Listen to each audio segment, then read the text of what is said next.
Hello guys, once again it's Matt and today we have another video. Thank you all the members, all the patrons, make sure to subscribe and let's get into it guys. So I've been doing this kind of series of videos talking about how and when some of the aircraft will be added in the future of War Thunder. We talked about the Eurofighter, the GRIPEN, the F-16C, the F-18, a lot of these aircraft. And today I wanted to talk a little bit about the Rafale. The Rafale is the main fighter for the French Air Force today, and some other countries used as well, like India, for example. And it's a very interesting aircraft, actually. It's very, very modern. Even the design itself was very, very interesting to see.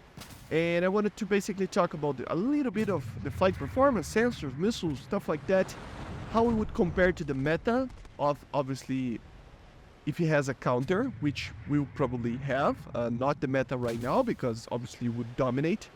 And when do I think it's coming? Okay, so let's talk a little bit about the aircraft itself.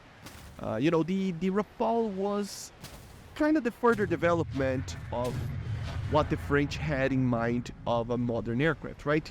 The same kind of principle idea is there of the philosophy of the wing design. So it is a delta wing still, but now it has canards, which was something that he used in some of the older Mirages, and even the Israeli used in the Kafir, for example. But now they actually, I don't know if it's actually considered a delta wing, but it is pretty much a delta wing, right, with the canard design. So it should be flying in the same way, but on steroids from what we already seen for some of these delta wings, like the Draken, like the Mirages, even that we talked about it with the GRIPEN.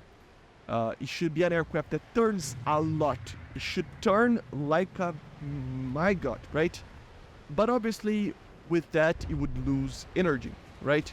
This is just a normal thing that happens when you are turning. So this is just something that these delta wings will do at their best. They will turn instantaneously better, but they might lose, depending on the fighter that they are fighting, against, they might lose a little bit on the continuous turn. On a rate fight or something like that, right? So it is a very incredible design because he actually used many concepts designed to be more stealthy, right? It was not a fully stealth aircraft, but the idea was to have a lowered RCS than the normal aircraft. So this is where I think a lot of the design features and everything about this aircraft comes from, right? It's an aircraft that will have this flight performance similar to something like the GRIPEN on that regard, but being a little bit more stealthy than the GRIPEN, for example. So yeah, and even compared to it, it should be having around the same thrust to weight as a GRIPEN, a little bit better, not by much, but a little bit better. So in general, I would suggest that it might have a lower thrust to weight than the Eurofighter, both the GRIPEN and the Rafale, making the Eurofighter a better, aircraft in the sense of a continuous dogfight or a long dogfight, together with other aircraft like the F-15, the Su-27, even the MiG-29 and some F-16s. But that's just due to the delta wings. The delta wings make you lose a lot of energy when you turn, but the good part is that you have the ability to do these turns, while in some of these aircraft you cannot. Basically, you are pulling as much as you can, and the aircraft will not respond because aerodynamically it cannot, right?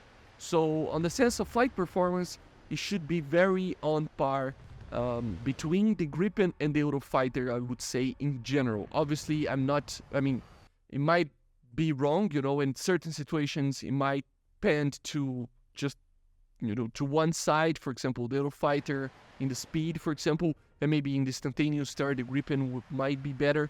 This is, we will need to wait to see how they perform in the in-game engine, right?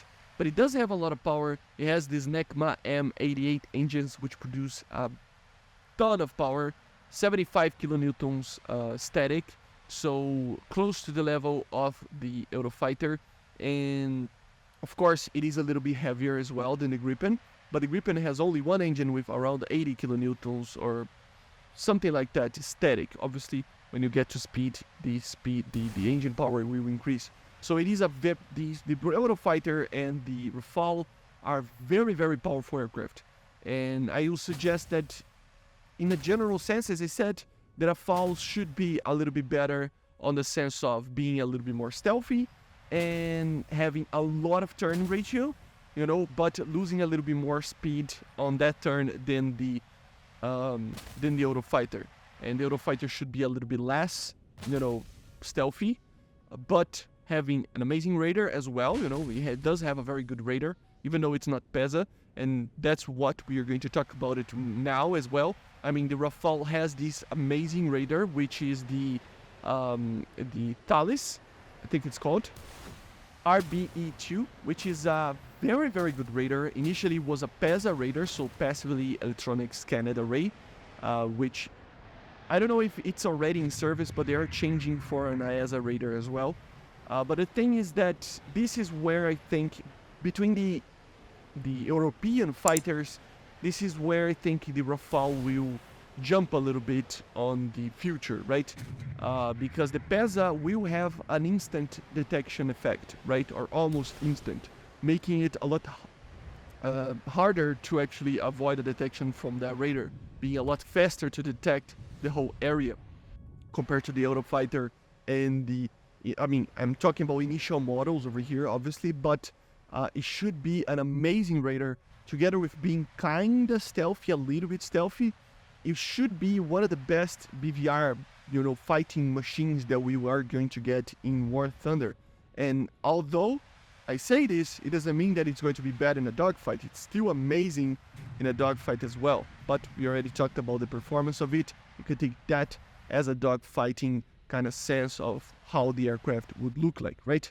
Of course, together with that amazing radar that the Rafale has, it would have amazing missiles as well. I think the initial missiles are, you know, easy to guess what they are. It's the Mikas, right? Even though, yes, it can get the Magic 2, and I think it will be probably the, you know, the stock missile, but the Mikas will be the main missiles for now. The Meteor is too advanced, and when the Mika is added, it will be already kind of too advanced because it is a very, very powerful missile.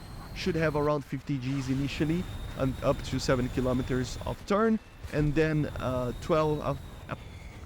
basically 30 Gs after that, being very much comparable to the Mo-20 and the R-77 in longer ranges in that sense, having kind of the same range of them as well, 50 to 70 kilometers depending on the situation. And obviously we have the EM version and the IR version, having a lot of missiles. It has 14 external hardpoints, and it has 130mm as well, with 125 rounds. Of course, air to surface, this radar is amazing at that as well. It has the ability to carry the Storm Shadow, the MBDA Apache, so very kind of more cruise missile kind of line of thinking of missiles.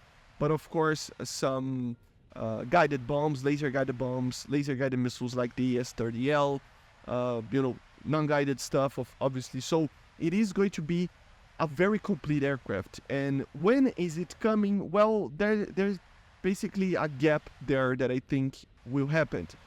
Don't get me wrong, I still think the Gripen is an amazing aircraft, and I think it will be one of the best aircraft in the game.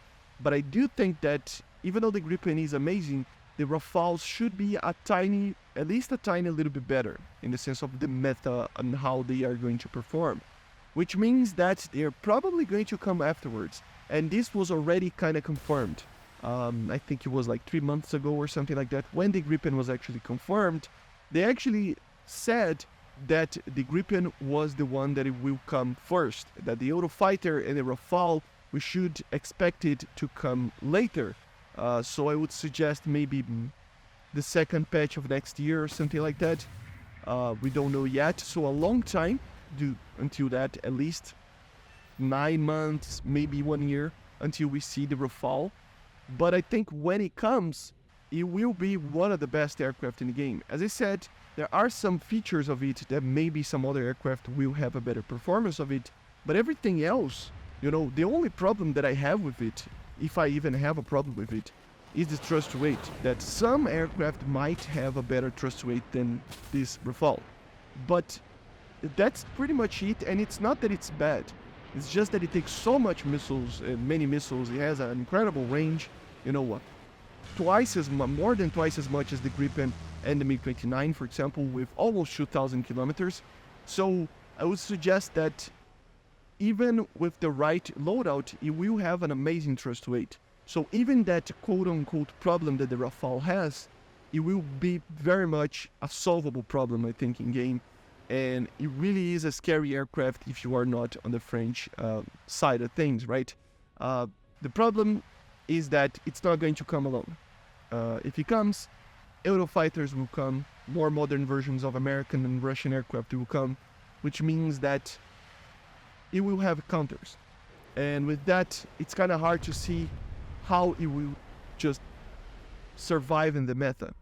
I really think it will be one of the best aircraft in the game, but I cannot say for sure that it is the best or it is going to be the best.